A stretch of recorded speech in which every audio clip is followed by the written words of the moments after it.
Buen día, les habla Luciano Arizmendi y en este video vamos a hablar sobre los contenidos para la simulación de una empresa de yogur. Proyectos, una opción para la etapa productiva. En primer lugar, tenemos una base de datos. En esta base de datos se suministra toda la información para elaborar los presupuestos que requiere, en este caso, la empresa proyecto, presupuestos que van proyectados a 5 años. Esta base de datos nos suministra información para la determinación de la inversión en activos, de los ingresos, del costo de producción, del costo de venta, de los gastos de venta, de los gastos de administración, de los gastos financieros, del costo total, del punto de equilibrio, del capital de trabajo, del estado de pérdidas y ganancias, del flujo de efectivo, del balance general, de los ingresos por cierre de proyecto, del flujo de fondos en efectivo, donde se elabora la evaluación financiera a través de indicadores como el valor presente neto, la tasa interna de retorno principalmente. Hay otros indicadores que también se podrían calcular, como la relación beneficio-costo y el costo anual uniforme equivalente. Pero el indicador más utilizado para evaluar financieramente los proyectos y más confiable es el valor presente neto, en segundo lugar tenemos la tasa interna de retorno. Igual, los elementos que requieren estos dos métodos proporcionan también la información para calcular la relación beneficio-costo y el costo anual uniforme equivalente. Vamos a darle un pequeño paseo por la base de datos. Entonces, en la base de datos nos suministran información para determinar la inversión en activos fijos, para determinar la inversión en activos diferidos.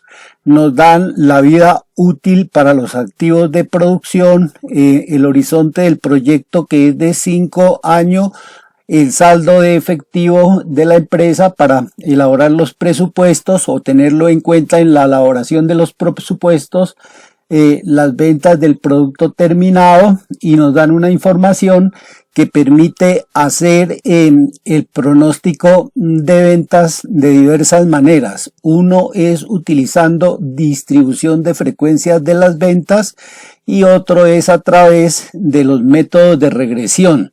También nos proporcionan información para determinar el costo de venta. El costo de venta no hay que confundirlo con los gastos de venta, son dos cosas diferentes. El costo de venta tiene que ver solo con producción y los gastos de venta tienen que ver con la distribución y comercialización del producto. También nos dan información para calcular todo lo relacionado con la mano de obra directa, los costos indirectos. Dentro del costo de venta tenemos las materias primas, tenemos la mano de obra directa y también tenemos los costos indirectos que forman parte de la producción, y también tenemos los gastos, la información para determinar los gastos de administración, los gastos de ventas, los gastos financieros y los indicadores de apoyo para la evaluación financiera. En cualquier empresa manufacturera, para poder costear bien los presupuestos de un proyecto, debemos distinguir 3 centros de costos. Un centro de costos va a ser el departamento de producción, otro centro de costos va a ser el departamento de administración y otro centro de costos va a ser el departamento de ventas. Entonces, ya vimos los contenidos de la base de datos. Vamos a ver el presupuesto de inversión en activos. Acá tenemos la tabla de inversión y acá generalmente se muestra para fines de proyecto la inversión en activos fijos y la inversión en activos diferidos. En este proyecto, dentro de los activos fijos tenemos terreno, construcciones y edificaciones, máquinas, vehículos, equipo de oficina y equipo de computación. Para otros proyectos se requerirán otros ítems. Se recomienda, para determinar todo el listado de activos fijos en otros proyectos de la mejor forma posible, el Plan Único de Cuentas de la Contabilidad, PUC, especialmente la cuenta que allí se relaciona como cuenta 15. Los activos diferidos, los activos fijos hacen relación a todo lo que es propiedad, planta y equipo, y los activos diferidos son aquellos desembolsos de dinero que se hacen por anticipado previamente a la etapa operativa del proyecto, es decir, antes de que el proyecto empiece a producir y a comercializar el producto. Estos activos diferidos de la contabilidad de las empresas se clasifican en dos grupos: gastos diferidos y cargos diferidos. Los gastos diferidos son dineros desembolsados por anticipado y que se van a usufructuar en corto tiempo, y los cargos diferidos también son dineros desembolsados por anticipado que se van a usufructuar en un tiempo más largo. Dentro de los cargos diferidos tenemos, por ejemplo, las plataformas de concreto que se hacen para montar las máquinas, la adecuación del terreno, la adecuación de una vía, la adecuación de una carretera de acceso, los gastos de los estudios, formalización, legalización. A estos activos diferidos se consideran como inversión. Son desembolsos de dinero preoperativos, pero se consideran como una inversión y se recuperan a través del cálculo de la amortización de activos diferidos, mientras que los activos fijos se recuperan o hay que hacer los cálculos correspondientes a la depreciación. La depreciación es la pérdida de valor por el uso de los activos y es equivalente a la suma de dinero que las empresas deben reservar anualmente para reponer el activo cuando llegue al final de su vida útil. Y los cargos diferidos, la amortización representa la recuperación del dinero que se gastó por anticipado. Acá tenemos los ingresos por ventas. Hay muchas maneras de determinar los ingresos por ventas, pero una manera puede ser la distribución de frecuencias de las ventas, teniendo información del cual se ha podido determinar una frecuencia. Entonces, por ejemplo, acá tenemos que esta empresa tiene datos de 15 años. De esos 15 años, durante 4 años las ventas fueron de 140.000 garrafas de yogur, durante 3 años de 151.000, durante 3 años de 162.000, durante 2 años de 170.000, durante 3 años de 175.000, para un total de 15 años. Este método se trabaja con base en probabilidades y con base en números aleatorios. Para los números aleatorios se pueden utilizar tablas aleatorias que nos darían una proyección de venta utilizando esas tablas, como la que se muestra aquí en la columna de ventas proyectadas según números aleatorios de la tabla. Pero también podemos utilizar los números aleatorios del computador, que ya no van a ser fijos, sino que nos permiten ver simultáneamente infinitos recálculos de todo el proyecto, porque a medida que van cambiando esos números aleatorios, van cambiando todas las proyecciones del proyecto. Mientras que cuando utilizamos las tablas, pues la proyección es fija y es una sola. Con el computador tenemos la ventaja de ver n proyecciones con diferentes números aleatorios y con diferentes probabilidades. También se puede utilizar métodos estadísticos para proyectar las ventas, como es la regresión. En este caso estamos mostrando un cálculo a través de la regresión lineal y ese cálculo también podría ser por regresión logarítmica, por regresión potencial, por regresión exponencial. Todo depende de los datos que tengamos. Algunos datos se acomodarán mejor con la regresión lineal, otros datos se acomodarán mejor con la regresión potencial, otros datos se acomodarán mejor con la regresión exponencial, etcétera, etcétera. Este proyecto tiene la particularidad de que nos permite mirar las proyecciones con los diferentes datos. Por ejemplo, en este momento tenemos hecho todo el proyecto con estos datos: 140, 170, 175, 151 y 162, y con eso se pueden observar varios resultados importantes que se pueden tomar como indicadores. Un resultado es el resultado de la ecuación contable, que nos muestra que el activo es igual al pasivo más el patrimonio. Como podrán observar, acá se puede observar esa igualdad entre activo, pasivo y patrimonio.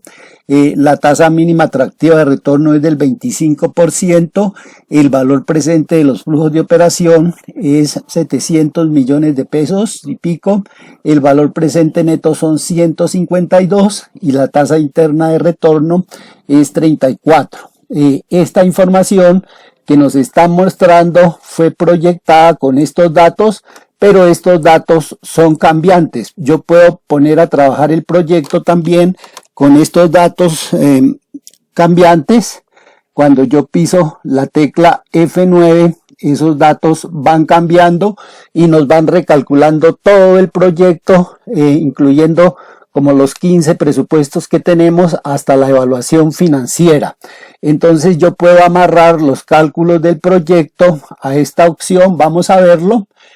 Para amarrarlo me ubico acá, le digo igual, transponer, y tomo los datos cambiantes, que son estos, cierro paréntesis, les digo control shift enter y ya me pasó los datos cambiantes.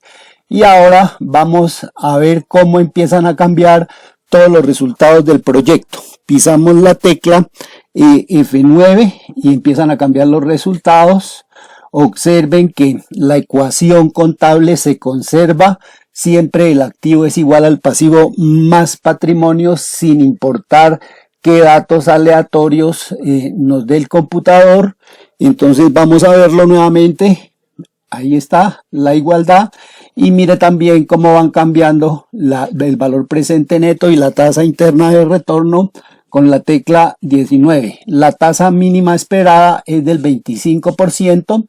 Por lo tanto, cualquier tasa que dé por encima del 25% con los números aleatorios nos sirve. Vamos a hacerlo varias veces para mirar a ver si esta tasa en algún momento da inferior al 25%. 36, 34, 33, 36, 32, 31, 33, 35, 32. Entonces ahí pueden observar el trabajo de todo el proyecto con infinitas repeticiones, todas cuanto queramos. También las ventas pueden estar amarradas a una proyección de regresión logarítmica, potencial, exponencial o lineal. Acá la vamos a amarrar con esta, pero pues ahí ya no podemos ver los mismos cambios que veíamos ahorita, sino un solo resultado fijo. Entonces seleccionamos igual, transponer, tomamos los datos correspondientes a la regresión lineal y cerramos paréntesis, control shift enter y ya nos pasó los datos 142, 147 y miramos acá nuevamente que se conservan las igualdades y con esto nos está dando una rentabilidad de 30.42%. Este proyecto para calcular todos los presupuestos que son los que podemos ver nosotros. Estos presupuestos los podemos ver en los contenidos. Para elaborar todos estos presupuestos que ustedes ven acá, se elaboró con la proyección de números aleatorios fijos tomados de la tabla. Por lo tanto, voy a dejar activo el proyecto con esa opción. Entonces vuelvo a cambiar acá nuevamente, igual, transponer, y tomo la proyección fija, cierro paréntesis, enter, control shift enter, y ya me pasó los datos fijos 140, 170, 175. Con estos podemos hacer el cálculo de todos los presupuestos, y cuando ya estén terminados todos los presupuestos podemos hacerlo con números aleatorios cambiantes o con la regresión que escojamos. Yo en el YouTube tengo varios videos de cálculos de regresión lineal, regresión logarítmica, regresión potencial, regresión exponencial. Se pueden buscar estos videos en YouTube con pronóstico de ventas y escriben el nombre mío, Luciano Arizmendi. Bueno, esos son los ingresos por ventas. Aquí vamos a determinar, ahora vamos para el costo de producción. Y en el costo de producción lo primero que calculamos es el presupuesto de producción requerida, donde se involucran inventarios finales, inventarios iniciales, las ventas. Eso nos permite determinar la producción requerida. Y lo primero que vamos a elaborar es el presupuesto de materias primas directas para el yogur. Estos presupuestos se determinan en unidades técnicas, y también a partir de estas unidades técnicas se determinan en pesos, es decir, los presupuestos deben ir en unidades técnicas y en pesos. Tenemos el presupuesto de la leche para el yogur, tenemos el presupuesto del azúcar, tenemos el presupuesto de los cultivos, tenemos el presupuesto de Maxilat, que son aditivos, en este caso para producir productos lácteos sin lactosa. Tenemos el del Boxy, que también es un aditivo que evita el crecimiento de hongos, levaduras y mohos. También tenemos la fruta para el yogur, también tenemos colorantes para el yogur, también tenemos saborizantes. Y finalmente tenemos el consolidado de todas las materias primas que ya vimos. Aquí se totaliza, y este proyecto pues tiene la ventaja de que nos va mostrando las respuestas. Los renglones azules con letra blanca corresponden a las respuestas. Entonces miremos los resultados de las respuestas de las materias primas. Aquí están, mire, 374, la respuesta es esa, 474, 537, 510, y esta es una segunda respuesta de lo que son las cuentas por pagar a proveedores, 16, 20, etc. También dentro de este cálculo del costo de producción calculamos la mano de obra directa.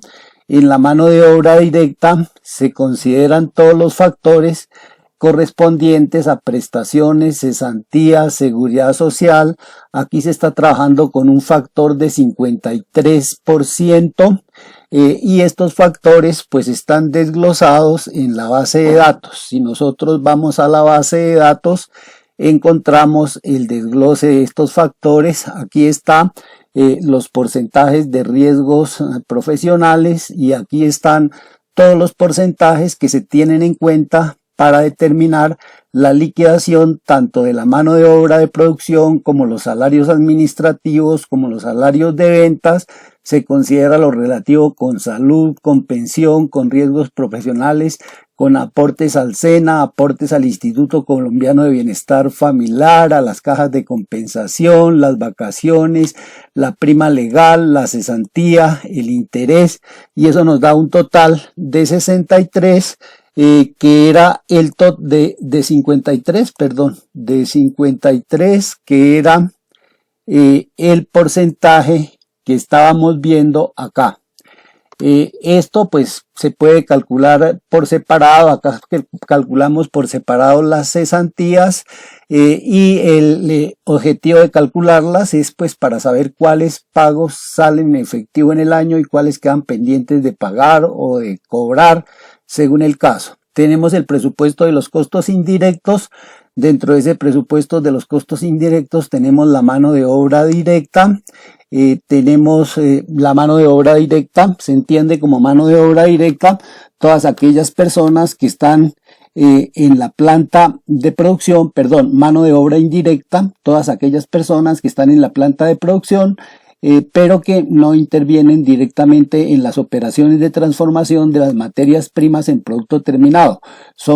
Esta mano de obra indirecta son, por ejemplo, los ingenieros, los técnicos, los tecnólogos, el personal de mantenimiento, el personal de servicios generales, los conductores de los vehículos que cargan la materia prima, y mientras que la mano de obra directa, que está calculada más arriba, esa mano de obra directa sí son las personas que intervienen directamente en la transformación de las materias primas en producto terminado.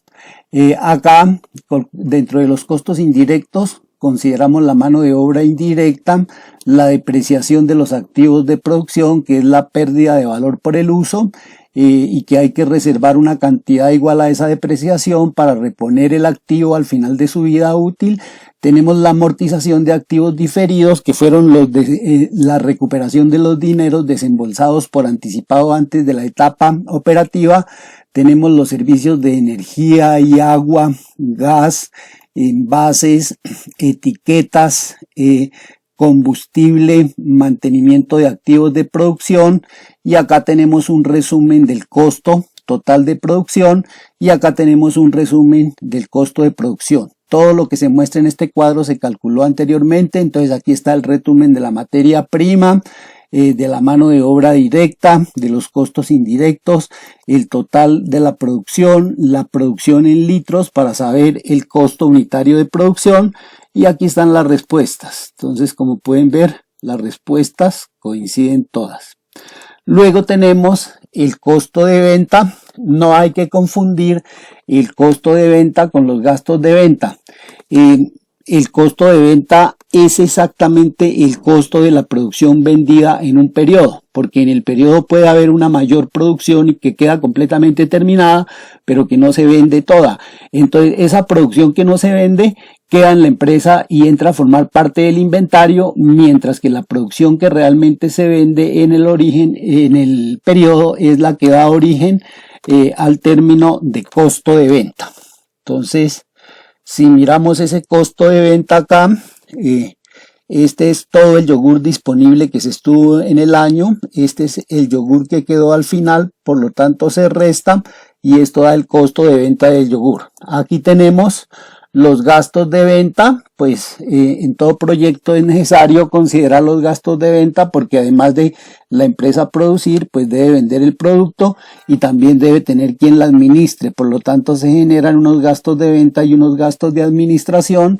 Acá, en cuanto a los gastos de venta, tenemos personal, tenemos depreciaciones, tenemos gastos generales de ventas, en fin, efectivo, y también las cesantías del personal de ventas, lo que se les pagó en efectivo.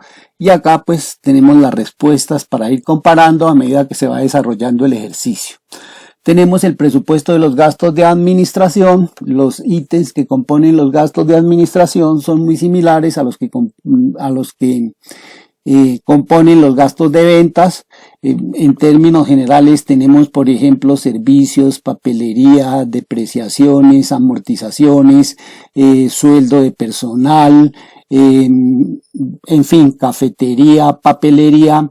La diferencia de pronto es que en los gastos de venta existen unos que no existen en administración, como por ejemplo publicidad, propaganda, gastos de transporte al mercado del producto, pero esencialmente lo componen los mismos ítems con algunas pequeñas diferencias, como lo acabo de anunciar.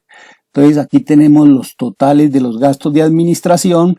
En todos los gastos se determina lo que se paga realmente en efectivo en el periodo y los pendientes que quedan por cobrar o por pagar para periodos siguientes, porque una evaluación financiera real se debe hacer en función de los flujos efectivos. Acá tenemos los gastos financieros. Los gastos financieros se originan por los intereses de los posibles préstamos que saque la empresa para diversos usos. Entonces aquí está la tabla de amortización del crédito. Esos cálculos nos dan origen a conocer los gastos financieros, que son los intereses, la amortización de capital, que es la devolución del capital, la suma de los dos da la cuota anual, las obligaciones de corto y largo plazo, las obligaciones de corto plazo y las obligaciones de largo plazo. También tenemos el costo total. Para determinar el costo total es muy fijo, es muy útil tomar todos los costos anteriores y agruparlos en costos fijos y en costos variables. Entonces acá tenemos los costos fijos, acá tenemos los costos variables. Si los sumamos da el costo total. Pero también otra manera de determinar esos costos total es sumando los costos de producción con los gastos de administración, con los gastos de ventas, y el total debe ser el mismo, ¿no? Acá, por ejemplo, tenemos total de costos fijos y variables 921, y acá sin agruparlos, sino sumando producción, administración, venta y financieros, 921, 1096 están iguales. Punto de equilibrio. El punto de equilibrio se calcula para saber a partir de qué producción la empresa empieza a ganar o está perdiendo. El punto de equilibrio es aquella producción en la cual el ingreso total es igual al costo total, por lo tanto no hay ni pérdida ni ganancia. Aquí se calcula el costo total en el punto de equilibrio y el ingreso total en el punto de equilibrio. Como pueden ver, el ingreso y el costo total en el punto de equilibrio son iguales, por lo tanto la utilidad es 0. Acá tenemos el costo de capital de trabajo. El costo de capital de trabajo es un dinero que permite financiar la producción. Nosotros por allá en las primeras tablas veíamos el costo de inversión en activos. Este costo de inversión en activos nos permite materializar el proyecto en el terreno y dejarlo listo para operar, pero sin que aún inicie operaciones. Para iniciar operaciones, comprar materia prima, pagar salarios y hacer todos los desembolsos que requiere la producción, la administración y las ventas de la empresa, es necesario que tengamos un capital de trabajo, y entonces es de ese capital de trabajo que estamos hablando acá. Ese capital de trabajo se calcula en función de los activos corrientes, que son los más líquidos en la empresa, los pasivos corrientes. Esos dos activos permiten calcular el capital de trabajo para esta empresa. El capital de trabajo para el primer periodo es de 76, luego se aumentó a 91, es decir, aumentó en 15, luego a 101, aumentó en 10 más, 104, hasta el último capital de trabajo requerido, que fue de 118. Acá tenemos el estado de pérdidas y ganancias. El estado de pérdidas y ganancias nos resume todos los ingresos y egresos que tiene la empresa periodo por periodo. En este estado de pérdidas y ganancias no se hacen las diferenciaciones entre aquello que fue efectivo y lo que quedó por pagar o por cobrar. Se totaliza como si todo hubiera sido efectivo, pero para fines de evaluación pues no nos podemos basar en esto, porque para fines de evaluación es mejor basarnos en los flujos de efectivo, pero este estado de pérdidas y ganancias nos resulta muy útil para calcular ese flujo de efectivo. Aquí tenemos el flujo de efectivo, que ese sí muestra los registros realmente como son, y el flujo de efectivo muestra el total de ingresos y el total de egresos. Por ejemplo, para explicar aquí un poquito, tenemos los ingresos efectivos por ventas de yogur fueron 1.033.083.333. Fue la plata que realmente se recibió en el año, pero esta empresa estaba vendiendo creo que a 15 días fecha, entonces la última quincena de diciembre quedó por cobrar y quedó para registrarse en el periodo siguiente. Luego esto es lo que quedó por cobrar de los ingresos, y así sucede también con las compras de materia prima. Esto fue lo que quedó por pagar para el año siguiente, con la mano de obra, con las cesantías, etcétera, etcétera. Acá tenemos el balance general. El balance general se rige por la ecuación contable, que era la que veíamos por allá en la primera hoja, donde nos dice que el activo debe ser igual al pasivo más el patrimonio. Si podemos mirar, acá tenemos el total del activo 648, total pasivo y patrimonio 648, 786, 1001, 1001. Bueno, cuadrar estos balances pues a veces no resulta tan sencillo, pero nosotros pues los formuladores y evaluadores de proyectos tenemos que aprender a hacerlo. También tenemos los ingresos por cierre del proyecto. Entonces, volviendo a la tabla de contenido, vamos ya acá, vamos en el presupuesto 14, todo esto ya lo vimos, ingresos por cierre del proyecto, y en los ingresos por cierre del proyecto está el valor en libros de trabajo, el valor en libros de los activos, la recuperación del capital de trabajo y la deuda. Y eso da un valor residual de los activos que se convierten en un ingreso al final del periodo de evaluación del proyecto. Es decir, para que me entiendan, cuando yo voy a evaluar un proyecto a 5 años, así no sea cierto, yo hago la suposición de que la empresa se está acabando al final del año 5 y en ese momento todos los activos todavía tienen un valor, se han depreciado pero todavía tienen un valor, y yo podría asumir la venta de esos activos, y eso es lo que se llama valor en libros de los activos al final del año 5 o del año 10, depende como estemos evaluando.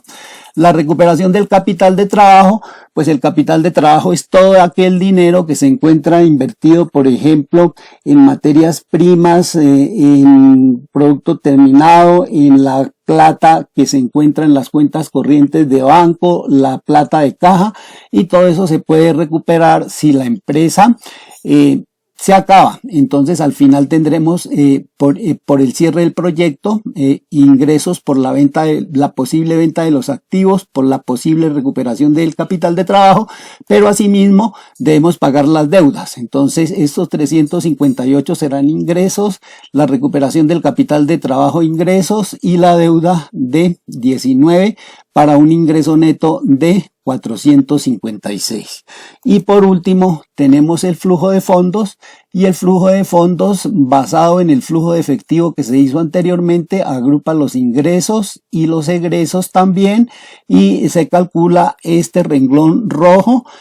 Todo lo que nosotros vimos se resume en este renglón rojo, y a partir de este renglón rojo es que se aplican los métodos de evaluación, que puede ser el valor presente neto, la tasa interna de retorno, etcétera.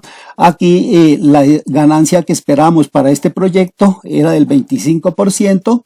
El valor presente de los flujos de operación dio 700, la inversión fue de 548, luego si a esos 700 le restamos estos 548, nos da un valor presente neto de 152 y una TIR de 34. Pues el proyecto es rentable porque aspirábamos o exigíamos el 25% y nos está dando el 34%. ¿Cómo se interpreta el valor presente neto? El valor presente neto puede tener tres interpretaciones. Si el valor presente neto es positivo, es porque el proyecto es rentable. Si el valor presente neto da exactamente igual a 0, es porque nos estamos ganando exactamente la tasa que nos queríamos ganar. En este caso, si aquí nos hubiera dado 0, nos estábamos ganando exactamente el 25. Como aquí nos dio positivo, quiere decir que nos estamos ganando más del 25, nos estamos ganando el 34. Y si hubiera dado negativo, pues el proyecto no es rentable. Entonces aquí acabo de presentar todos los presupuestos para poder formular y evaluar un proyecto, en lo cual se puede constituir en una opción para la etapa productiva. Muchas gracias por la atención prestada. Recuerden que les habló Luciano Evaristo Arizmendi Cárdenas, instructor del SENA Regional Distrito Capital. Voy a estar adelantando algunas formaciones en los días que nos toca trabajar de los días santos con los grupos que estoy orientando actualmente. Feliz día para todos.